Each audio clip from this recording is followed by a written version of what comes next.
everyone, and welcome to my YouTube channel. This is going to be my third time recording this because my microphone's being stupid. We just got moved, so setting up has been hard.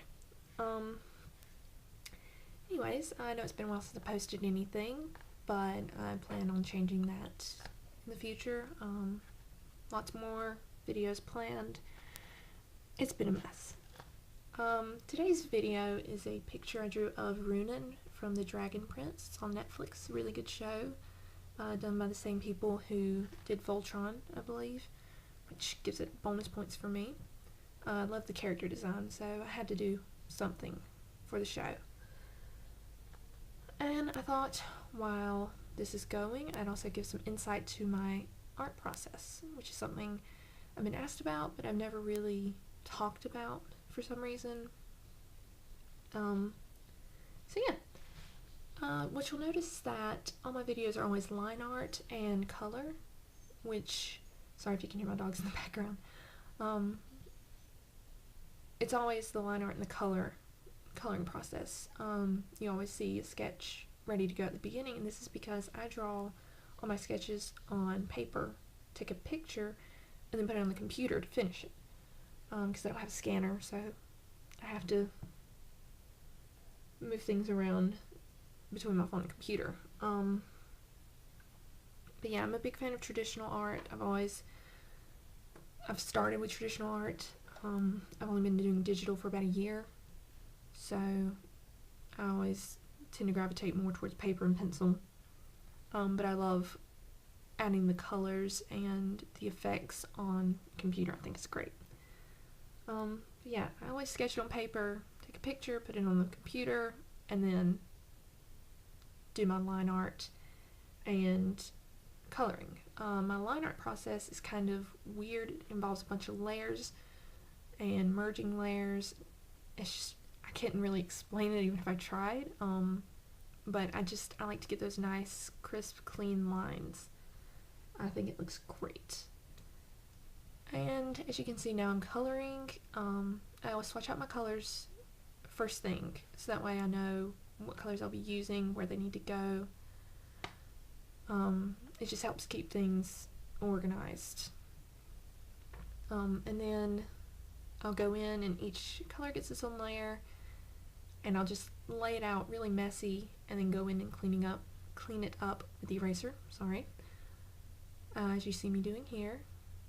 And it might seem a little excessive, but it's how I do it.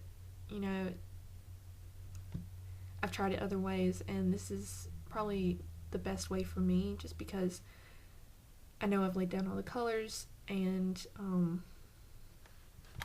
I don't know, it just works for me. The really loud, obnoxious red is there to make sure I get all the lighter colors, like the white that I'm doing for his hair.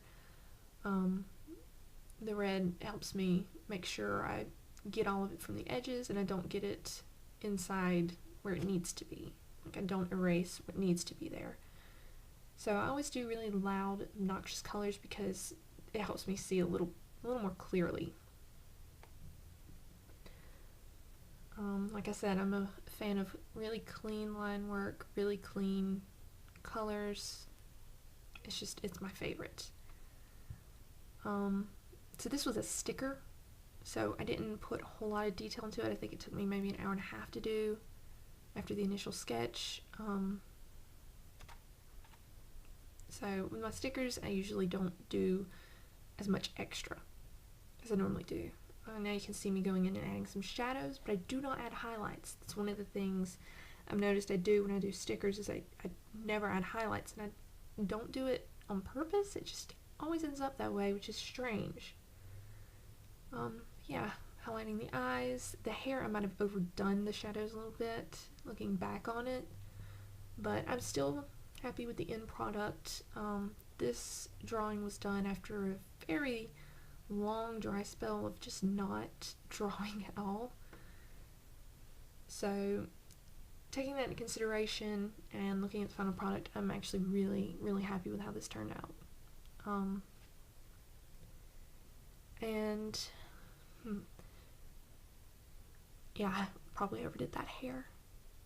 One thing you're going to see me do is add texture to the horns, which is something I meant to do earlier on and actually do more with.